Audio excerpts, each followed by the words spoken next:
श्री राम जय राम जय जय राम। श्री राम जय राम जय जय राम। बोलिए सियावर रामचंद्र भगवान की जय। पवन सुत हनुमान की जय। उमापति महादेव की जय। सब संतन की जय, सब भक्तन की जय। सच्चियाँ जोता वाली माता तेरी सदा ही जय। बोल सनातन धर्म की जय। सद्गुरुदेव महाराज की जय। नमो पार्वती पते हर हर महादेव। जय जय सीताराम। आदरणीय विद्वजन, श्रद्धालु देवियों एवं विश्वास रूपी कथा सुताओं, भगवत सानिध्य में भगवान का चिरस्मरण करने के लिए हम लोग उपस्थित हुए हैं। आइए थोड़ी देर भगवान के चरणों में ध्यान लगाते हुए भगवान के कुछ लीला चरित्रों का स्मरण करें। पिछली चर्चा में भगवान शिव जी पार्वती जी को कथा सुनाते हुए सबसे पहले भगवान राम की वंदना करते हैं, बाल रूप की वंदना करते हैं। कहते बंदम बाल रूप सोई राम, सब सिद्धि सुलभ जपत जिस नाम। मंगल भवनु अमंगल हारी, द्रवहु सुदशरथ अजीर बिहारी। श्री राम जय राम जय जय राम। श्री राम जय राम जय जय राम। कह रहे हैं महाराज, बंदों बाल रूप सोई राम। कल भी आप इस चौपाई पर चर्चा श्रवण कर रहे थे। ब्रह्मचारी बिंदु जी कहते हैं कि अब यह प्रश्न है कि शिव जी कि महाराज ध्येय स्वरूप क्या है। कुछ महात्माओं का मत है कि उनका ध्येय रूप श्री राम जी का बाल रूप है, क्योंकि यहाँ पर वे स्वतः भाव से, हार्दिक चाव से राम जी के महाराज रूप की वंदना करते हैं। बंदो बाल रूप सोई राम। अब यहाँ उद्दीपन प्रत्यक्ष रूप से राम जी का कोई नहीं है। प्रत्यक्ष कोई उद्दीपन होने से उनकी प्रभावान्वित होकर के महाराज हृदय उसके वशीभूत हो जाता है। अतः उस समय उस छटा का ध्यान स्मरण होना स्वाभाविक है। बाल रूप जब स्वयं प्रत्यक्ष का कोई उद्दीपन न हो तो महाराज उस समय वह भाविक सतह किसी स्वरूप का ध्यान करे। अगर नहीं कोई रूप दिखाई पड़ रहा तो किसी स्वतः अपने रूप से भाव ध्यान करे तो उसका सहज है, एकांत ध्येय समझा जाता है। यहाँ पर भगवान शंकर जी का राम जी से बाल रूप का ध्यान, ऐसा ही ध्यान, उसका स्मरण होते ही वे मगन हो जाते, उनका मन भी उस रूप माधुरी में लीन हो जाता। अब जब रामावतार हुआ तब उन्होंने महाराज जब रामावतार हुआ तब उन्होंने बाल छवि के दर्शन के लिए अपने शिष्य भुसुंडी को साथ लेकर के छद्म वेश से अयोध्या में जाते हैं और छद्म वेश में अयोध्या में जाकर के भगवान की जो है महाराज दर्शन करते हैं। यही नहीं बाल रूप महाराज उन्होंने अपने स्वकीय ध्येय सिद्ध होता तभी। वैसे उनको राम जी के और रूपों से भी प्रेम है, जैसे विवाह, वन यात्रा, संग्राम, विजय, राज अभिषेक। इन अवसरों पर भी भगवान के जब प्रकट होकर के उन्होंने विवाह प्रस्ताव पर सहमत किया तो महाराज शंकर सोई मुहूर्त और राखी। भगवान शिव जब महाराज को आज्ञा देकर के जब राम जी गए तो भगवान उसी रूप मूर्ति को हृदय में रख लिया। तो इसका तात्पर्य है कि भावकों को, उपासकों को एक अंगी रस सदा ध्येय नहीं होता। महाराज उनका जैसे मुख है तथा जैसे अंग है वैसे सभी अंगों का महाराज छटाओं का भाव बन जाता है, उसी पर मोहित हो जाते हैं, उसी को वर्णन करते हैं। पर मुख का विशेष रूप से उनके दर्शन से उनका अत्यंत आनंदित होते हैं मुख से। इसी महाराज प्रकार से रसिक उपासकों का अंगी रस उनका सविशेष भाव होता है। इसके मुखेतर अन्य अंगों की तरह महाराज अन्य रस या भाव रस स्वरूप अंगभूत अमान्य सामान्य है। महाराज जनक भवन की शोभा जैसी, और गृह गृह पतिपुर देखी तैसी। महाराज राजा जनक के सदन की जो सेवा थी, जो शोभा थी, वही पूरे राजा जनक के यहाँ महाराज, पूरे जनकपुर में। इसी प्रकार इष्ट के यद्यप सभी रूप एक से गुण धर्म और एक ही महत्व के हैं, फिर भी अपनी रुचि और भावना के अनुसार एक विशेष अथवा अंगी रूप होता है, वो ध्येय होता है। गोस्वामी जी का मत है कि शिव जी बाल रूप के उपासक नहीं हैं। वे तो उनके प्रमाण लिखते हैं कि मानस में जिस रूप के दर्शन के लिए शिव जी छटपटा रहे हैं वह बाल रूप नहीं है। बालकंड में महाराज सच्चिदानंद स्वरूप देखते हैं।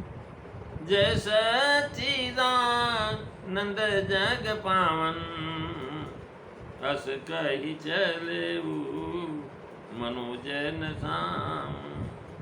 राम जी को जब देखा उन्होंने वन में रोते हुए सीता जी के वियोग में, तो महाराज उन्होंने वंदना किया, जय सच्चिदानंद जग पावन। अब देखिए सच्चिदानंद जग पावन बता रहे हैं, जबकि भगवान रो रहे हैं। और महाराज सती जी को बड़ा आश्चर्य हुआ कि भाई एक रोने वाले को देख के भगवान शिव इतने खुश हो रहे हैं, आज इनका स्वभाव बदल गया है।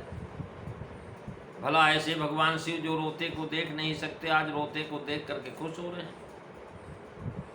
तो पार्वती जी को उन्होंने समझाया कि देवी आप अन्यथा मत लेना।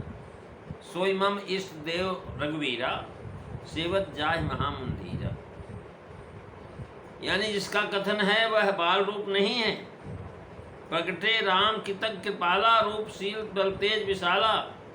यह अवतार महाराज समाप्ति की पश्चात की बात है, ये भी बाल रूप नहीं।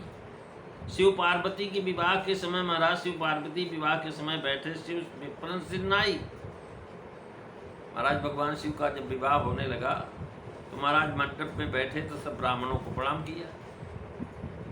ऊपर से प्रणाम सब ब्राह्मणों को कर रहे हैं, लेकिन हृदय सुमिर श्री निज प्रभु रघु। जिस राम प्रभु की इच्छा से विवाह स्वीकार किया